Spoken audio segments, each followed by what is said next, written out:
Et avec nous pour ce club, Pierre Jacquemin. Bonjour Pierre. Bonjour. Merci d'être là, rédacteur en chef de Politis, et Nicolas Prissette. Bonjour Nicolas, bonjour. Fondateur et directeur du média en ligne fondamental.fr. Steve, évidemment, nous a rejoint. Rebonjour, on va parler de la NUP. Est-elle en train de se fracturer? Position divergente sur la stratégie avec l'exécutif. Législatif partiel en Ariège, perdu par la France Insoumise face à une dissidente socialiste. Alors l'attelage de gauche est-il encore tenable? Faut-il tout remettre à plat?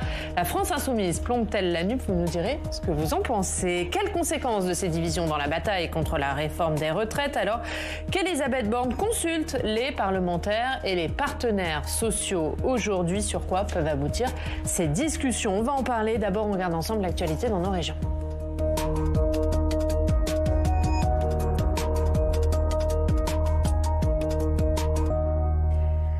L'actualité dans nos régions avec nos partenaires de la presse régionale. On va à Poitiers où on retrouve Delphine Blanchard. Bonjour Delphine, merci beaucoup d'être avec nous, journaliste à la Nouvelle République. Et Delphine, vous allez nous parler de la guerre des syndicats agricoles qui est déclarée. Oui, dans la Vienne, il y a une image qui a marqué les journalistes de la Nouvelle République présents lors de l'incident. Nous sommes à la veille de la manifestation à Sainte-Soline. Nous sommes donc le vendredi 24 mars. Un convoi de 40 tracteurs d'agriculteurs de la Confédération paysanne, anti-bassine donc, passe sous le pont de la RN10 côté Vienne. Ils vont rejoindre tranquillement en convoi escargot la commune des Deux-Sèvres, Sainte-Soline, juste à côté. Sur le pont, un des journalistes de la Nouvelle République accompagne une poignée de manifestants pro-bassine. Et là, l'image qu'il voit est choc. Les manifestants pro-bassine, les agriculteurs pro-bassine crachent sur les tracteurs au sens propre du terme. Si les visions politiques ont toujours été divergentes entre syndicats agricoles, de telles réactions sont heureusement rares, puisque virant finalement à l'agribashing, mais là, entre agriculteurs eux-mêmes. Un point de rupture semblait donc être atteint à ce stade-là, mais une étape vient d'être franchie depuis hier. Dans un courriel, la FDSEA de la Vienne demande l'exclusion pure et simple de la Confédération paysanne, des instances de la Chambre d'agriculture et des autres instances représentatives, compte tenu, disent-ils, de leur prise de position et des actes qu'ils ont commis à Sainte-Soline. Une réclamation qui est adressée conjointement à la préfecture de la Vienne, au département, à la direction départementale des territoires et à la Chambre d'agriculture. Donc, la FDSEA argumente en ces termes: un syndicat agricole qui appelle à une manifestation interdite enfreint 3 à 4 arrêtés préfectoraux, cautionne des dégradations et les blessés, ce n'est plus un syndicat agricole.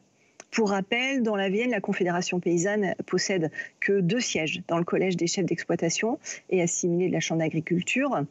Les élections ont eu lieu en 2019. C'est la coordination rurale qui est majoritaire avec 13 sièges et la FDSEA, elle, en compte 3 sièges. La coordination rurale, dans nos colonnes ce matin, essaye de tempérer et de minimiser ce qu'on peut quand même appeler, selon moi, une guerre entre syndicats agricoles. Merci Delphine, merci beaucoup d'avoir été avec nous. La une de la Nouvelle République aujourd'hui dans son édition de la Vienne. Sainte-Soline appelle à témoins lancés. Vous voulez nous en dire un petit mot Delphine ? Mais une 4e plainte vient d'être déposée dans le cadre de la manifestation de Sainte-Soline. 4e plainte, manifestants blessés. Donc voilà, la gendarmerie appelle tous les témoins qui auraient pu voir des choses à venir parler de ce qu'ils ont pu voir. Et c'est à lire aujourd'hui dans la Nouvelle République. Merci beaucoup Delphine Blanchard d'avoir été avec nous. Merci. Et on parle de Sainte-Soline puisque Gérald Darmanin auditionné ce matin par le Parlement, députés et sénateurs, sur la question du maintien de l'ordre, notamment à Sainte-Soline. Est-ce qu'il faut revoir cette stratégie du maintien de l'ordre selon vous? Oui, clairement oui. On voit bien que quand même depuis quelques mois, voire quelques années, les manifestations, quelles qu'elles soient, d'où qu'elles viennent, se passent pas très bien.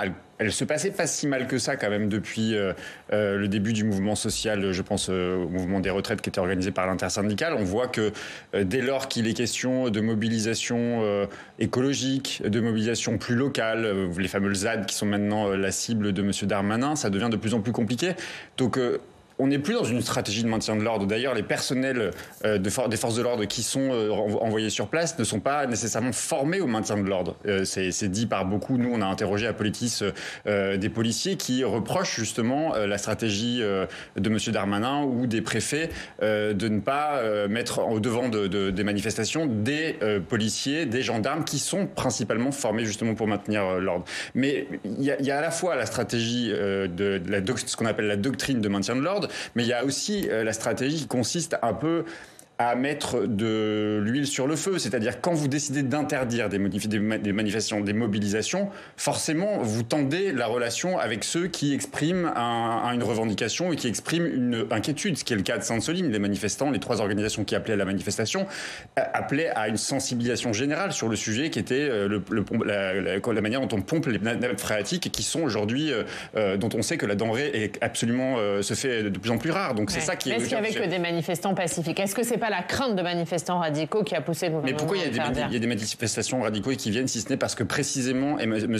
Darmanin décide d'interdire les manifestations? Ça se serait sans doute très bien passé s'il n'y avait pas eu un dispositif absolument colossal, exceptionnel, gigantesque tel qu'elle avait annoncé M. Darmanin. D'ailleurs, les autorités internationales, que ce soit l'ONU, au niveau de l'Union européenne et ailleurs, on s'interroge sur la disproportion aujourd'hui des forces de l'ordre qui sont envoyées face à des opposants politiques qu'on par ailleurs réprime, qu'on enferme, dont on fait des détentions arbitraires, des arrestations arbitraires.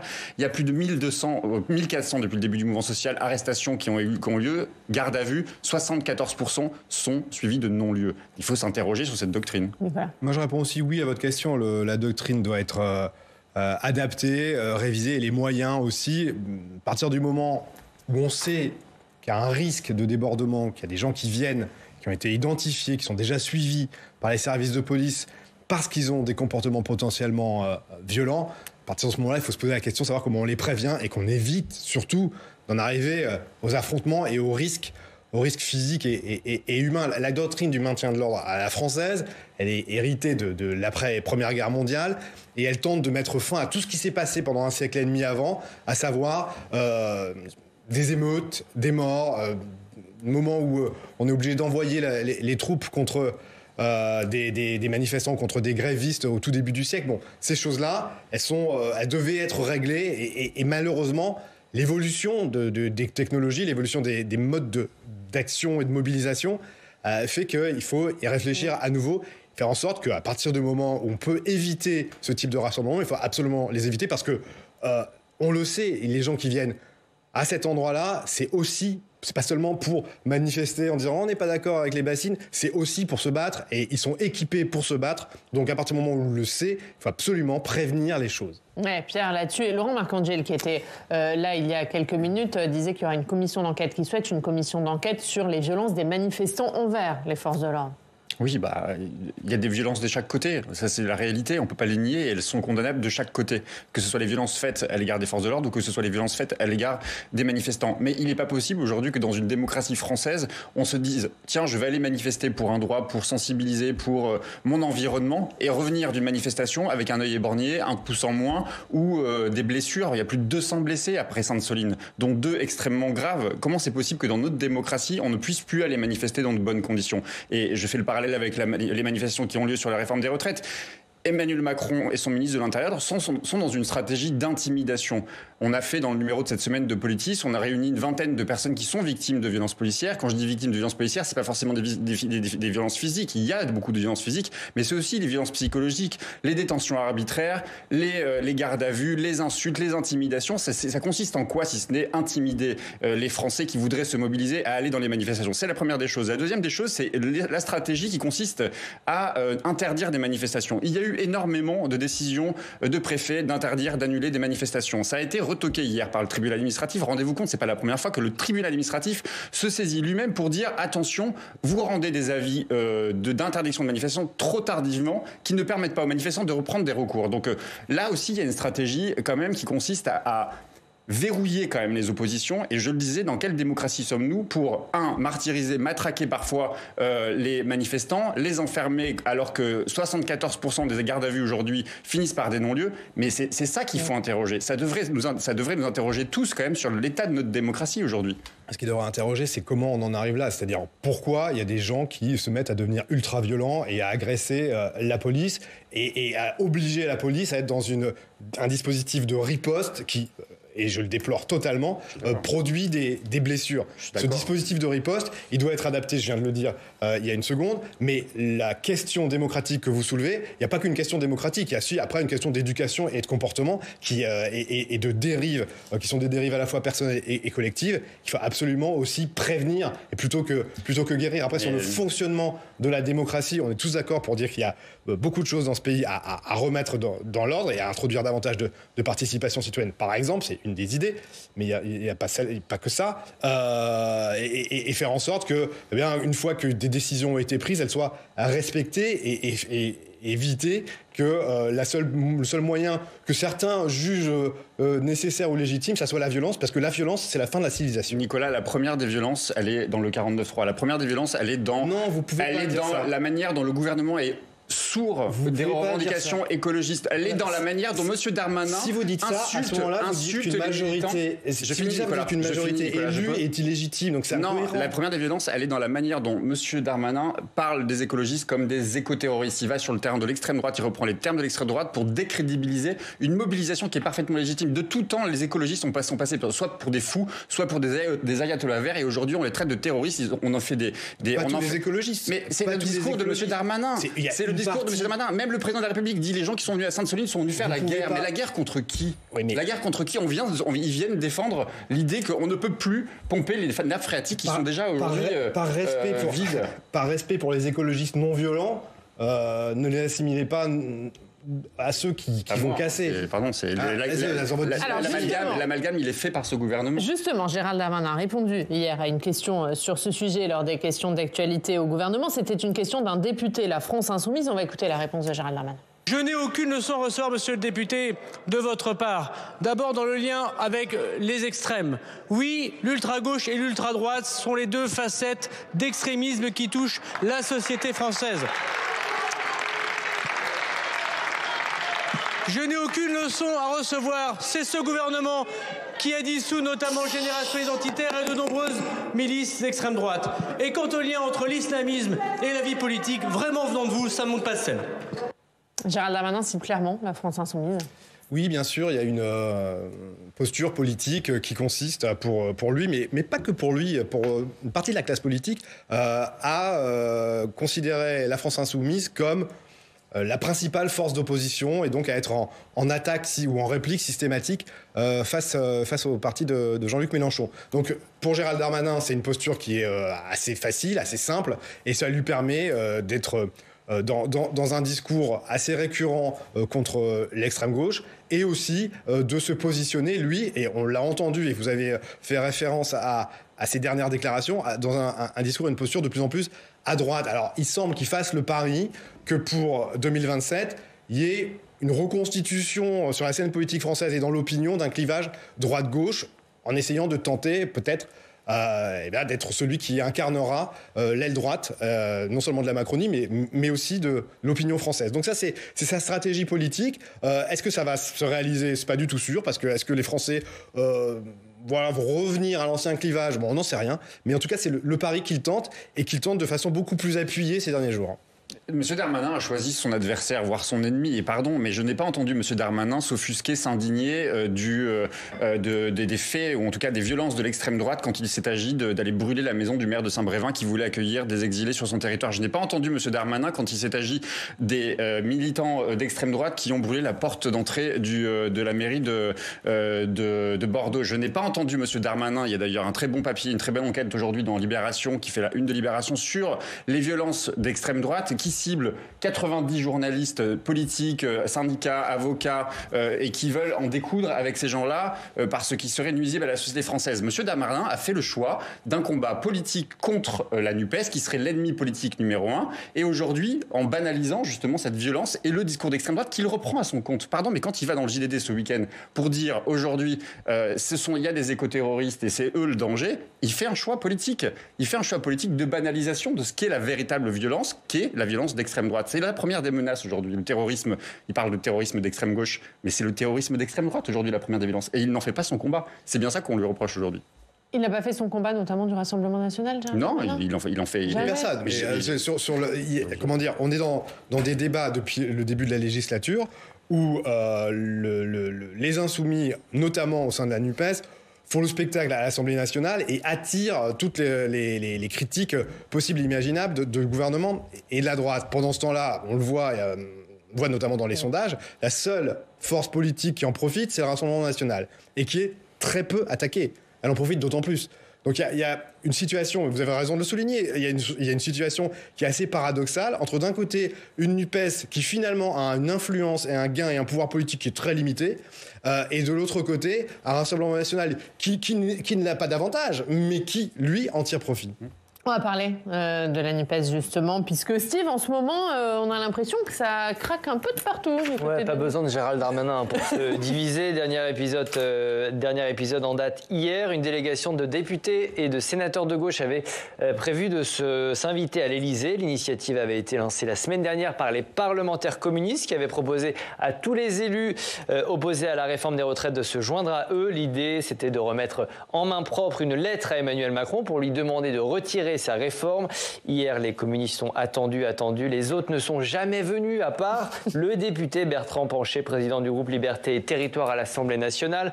En revanche, pas de socialistes, pas d'écologistes, pas d'insoumis qui étaient pourtant espérés, attendus. Ceux qui étaient là, ils ont quand même fait cette marche qui allait de la Concorde à l'Élysée. Ça avait un petit air de marche de l'empereur, du coup.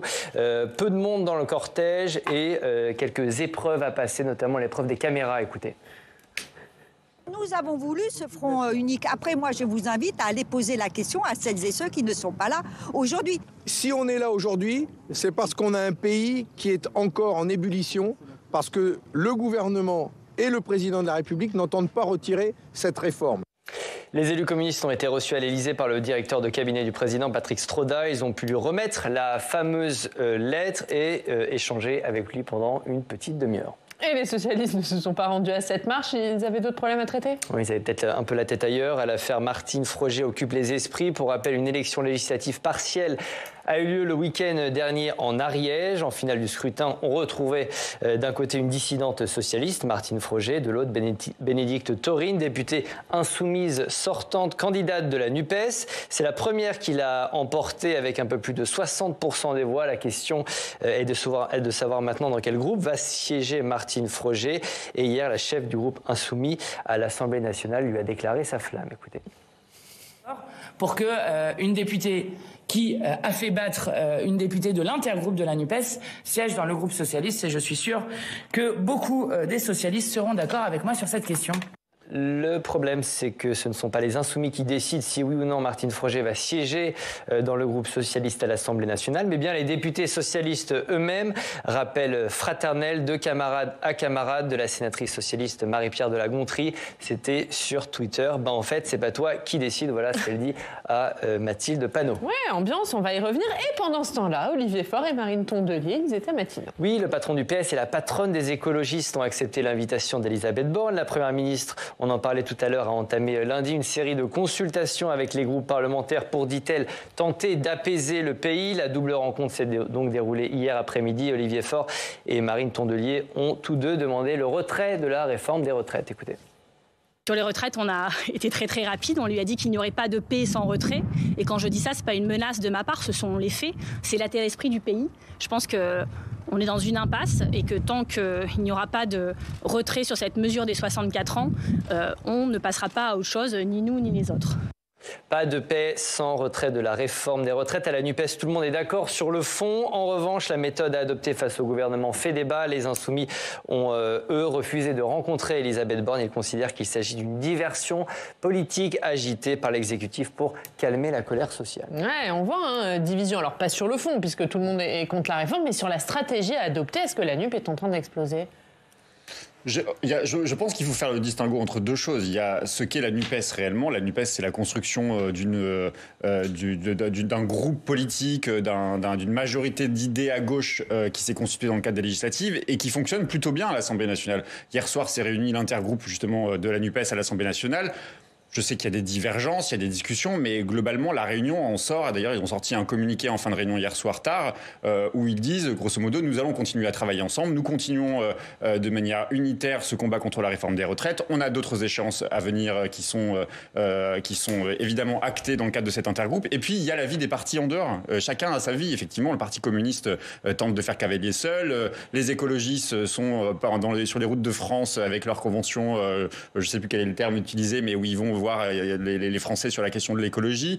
Les socialistes sont divisés sur une question stratégique, c'est NUPES ou pas NUPES, avec l'échec de la stratégie d'Olivier Faure, en tout cas la victoire, grâce à la droite et à l'extrême droite de la candidate dissidente socialiste. Donc il y a l'avis des partis politiques à gauche, qui est normal, ce qui est logique, et puis il y a l'avis de la NUPES. Je pense qu'il y a une volonté, je crois, assez claire, affichée et déterminer des différentes organisations politiques, que ce soit du PC, de la France Insoumise, du Parti Socialiste et des écologistes, à faire vivre cet espace politique au-delà justement de l'intergroupe de l'Assemblée nationale. C'est pas simple, c'est certain, parce que c'est des traditions, c'est des sensibilités différentes. Vous voyez dans le cadre de la future élection européenne qu'il y a des stratégies divergentes, mais la gauche a-t-elle d'autres solutions que de converger vers une majorité et donc de décider de faire ensemble, si ce n'est si elle ne le fait pas, je ne vois pas très bien comment elle peut un jour espérer reprendre le pouvoir. Mais est-ce que les différences ne sont pas trop nombreuses, Nicolas ? Bien sûr.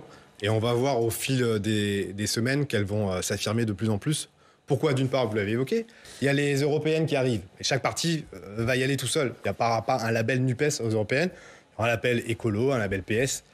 Les écolos ont été les premiers à dire que eux, ils allaient présenter leur liste. C'est une élection, les européennes, qui leur réussit plutôt bien. Donc ils auraient tort de se priver de cette exposition et de ce débat politique. Ensuite, on le voit, la NUPES, dans le cas de la réforme des retraites, il se passe quand même quelque chose d'extraordinaire. C'est que d'un côté, vous avez un mouvement social qui est très fort, qui est très soutenu par la population, et de l'autre côté, vous avez des forces politiques qui sont supposées être en phase, mais qui n'en tirent aucun profit politique, aucun bénéfice. Il n'y a personne parmi la NUPES qui peut aujourd'hui revendiquer ou incarner le gain politique et social de la réforme des retraites en disant regardez, c'est moi qui suis la personne représentative politiquement et pas syndicalement de cet ensemble de manifestants qui sont unis et assez forts contre la réforme des retraites. Mais ça ne s'est pas produit. Pourquoi ? Parce qu'ils sont tous très divisés. Ils ont des stratégies, du coup, qui essaient de s'adapter en disant comment on va faire pour quand même apparaître comme étant bénéficiaire de ce mouvement social. Donc chacun va essayer de se recréer un peu plus d'espace politique. Alors est-ce qu'on rencontrait Elisabeth Borne ? Un jour c'est non, le lendemain c'est oui pour les socialistes et les écologistes. Est-ce qu'on n'y va pas ? Est-ce qu'on reste ? De quoi on discute ? Bon, ils sont tous dans la recherche de leur singularité. Et vous faisiez référence au parti. Le Parti communiste commence à dire par la voix de Fabien Roussel, peut-être qu'il faut que la NUPES est dépassée, qu'il faut chercher autre chose, jusqu'à Bernard Cazeneuve. On imagine très très mal qu'il puisse y avoir un dialogue constructif entre Bernard Cazeneuve et les Insoumis, par exemple, puisqu'ils se détestent cordialement pour des raisons de forme et de fond. Et donc, on va voir des initiatives au fur et à mesure que les semaines vont passer pour tenter à gauche, si possible, de retrouver des marges de manœuvre, de retrouver de l'oxygène, indépendamment les uns des autres. Oui, mais est-ce que la législative en Ariège, où on le rappelle, une dissidente socialiste a battu la députée sortante La France Insoumise, finalement, a mis en lumière les plaies au sein de la NUP ? Je pense que l'Ariège n'est pas la France. En tout cas, la cartographie et l'électorat de l'Ariège, les circonstances politiques en Ariège, où il y a une forte présence quand même de Carole Delga, des radicaux. Enfin, je veux dire, le contexte de l'Ariège n'est pas la... Le contexte de l'Ariège... Enfin d'accord, elle a perdu comment? C'était le même contexte. Bon, on peut se dire qu'elle a perdu, point basta. Mais c'était le même contexte. Ce que je veux dire, c'est que ça n'est pas significatif. Ça n'est pas significatif, ça vaut avertissement sans doute, mais ça n'est pas significatif. Ce que je crois, c'est qu'il y a effectivement de gauche... Il y a eu des mots durs échangés. Il y a des mots durs de chaque côté, et il y a une très bonne tribune d'ailleurs du président du conseil départemental de la Seine-Saint-Denis aujourd'hui dans le Huffington Post qui remet les choses au clair. Il faut que ces deux gauches-là arrêtent de se taper dessus. C'est sûr que si la gauche veut un jour reprendre le pouvoir, il va falloir qu'elle trouve les voies et moyens de rediscuter et de renouer et d'avancer ensemble.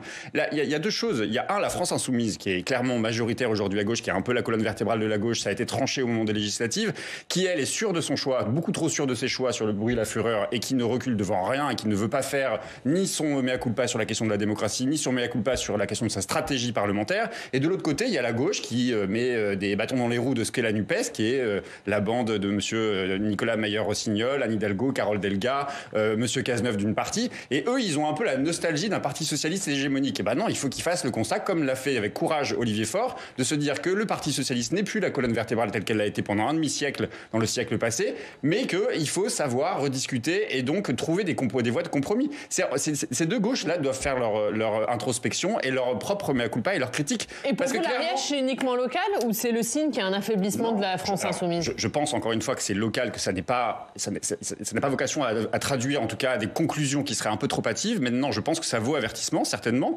parce qu'elle a été élue une première fois, Madame Bénédictorine, donc ça veut dire qu'elle avait obtenu une majorité. Si cette fois-ci, elle n'a pas obtenu une majorité, ça pose question. Encore une fois, ça se fait dans un contexte où on sait que Madame Frogier a été élue par les voix de la droite, de la Macronie et de l'extrême droite. Enfin, je veux dire, le résultat est clair, donc ça veut dire qu'il y a un front anti-NUPES qui se dessine, et je pense que c'est plus ça qui doit valoir.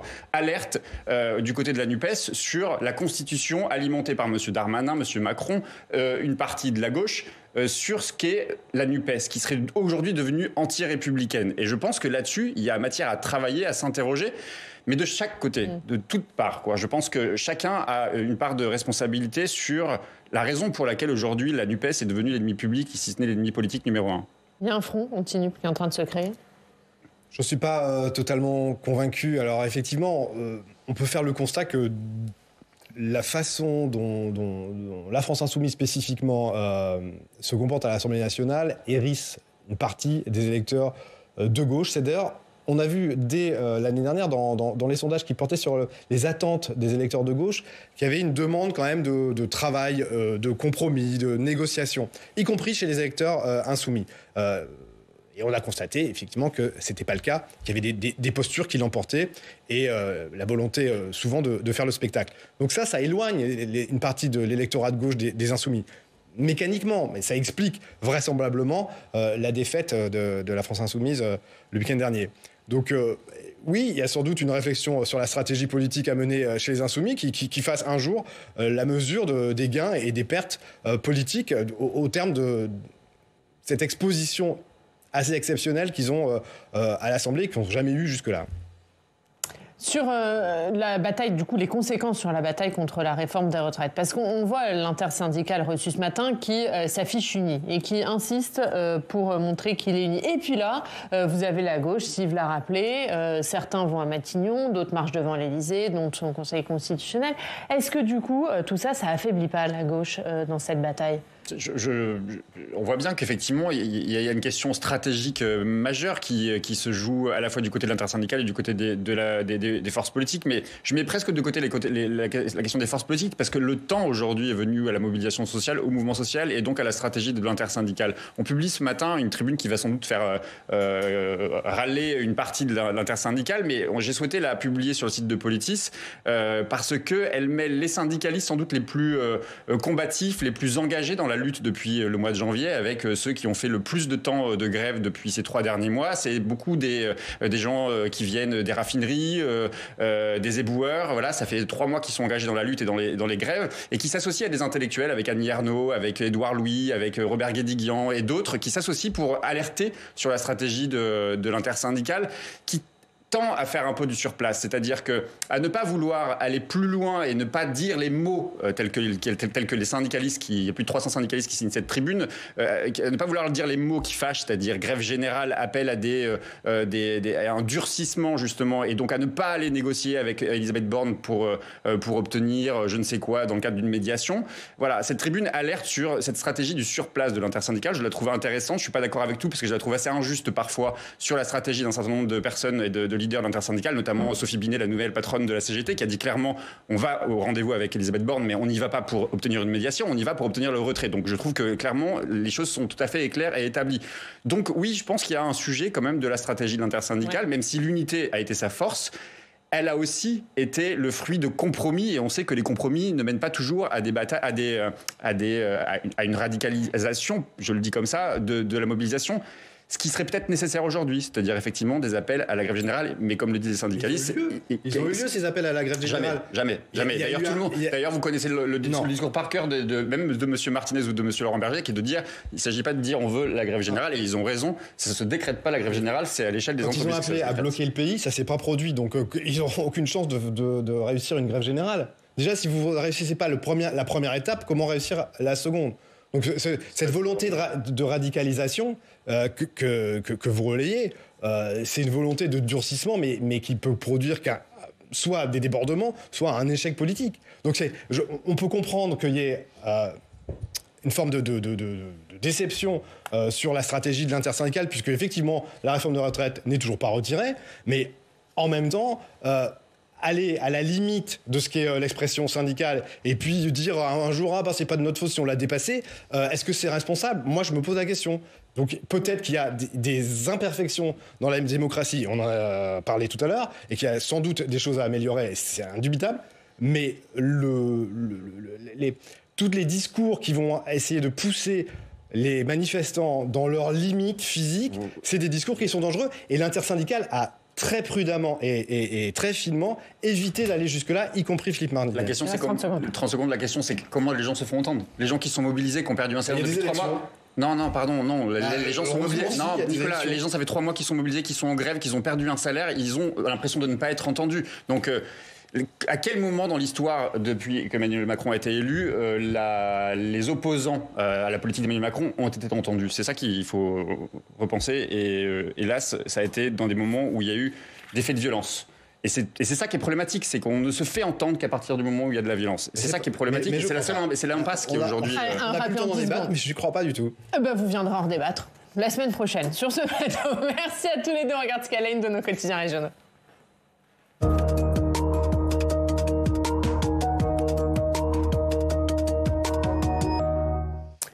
Steve, à la une de la presse ce matin, le voyage d'Emmanuel Macron en Chine. Oui, c'est à retrouver dans le quotidien L'Alsace. Le chef de l'État arrive aujourd'hui en Chine pour une visite de 3 jours. Visite aux enjeux stratégiques pour la France et l'Europe, écrit le journal. Au menu de cette visite d'État, le dossier ukrainien. Emmanuel Macron va tenter de convaincre la Chine de ne pas s'impliquer militairement dans le conflit, notamment en livrant des armes à la Russie. Il devrait aussi être question du détroit de Taïwan et plus généralement des relations économiques entre la Chine et l'Union européenne. Retour en France, focus sur les dotations de l'État aux communes. C'est-à-dire dans le Télégramme ce matin, dans un contexte de forte inflation, le journal se penche sur l'augmentation de cette somme que donne chaque année l'État aux différentes communes. La hausse décidée cette année par le gouvernement est de 320 millions d'euros, mais le constat est sans appel selon le Télégramme. Le coup de pouce ne suffit pas.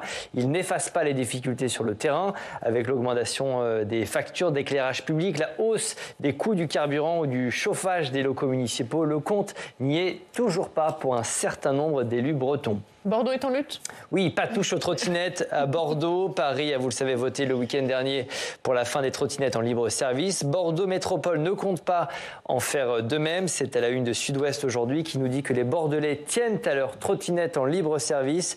La mairie n'envisage pas d'interdire ces engins, d'autant plus qu'ils font déjà l'objet d'un encadrement très strict. Seulement 2 opérateurs sont autorisés à commercialiser leur flotte. Des règles précises existent notamment en matière de stationnement dans la métropole. À Nantes, c'est le moment de rêver? Oui, rêvons plus grand. C'est le slogan, vous savez, d'un autre club de foot, le PSG, mais il s'applique aujourd'hui. Non, en ce moment, c'est un peu compliqué.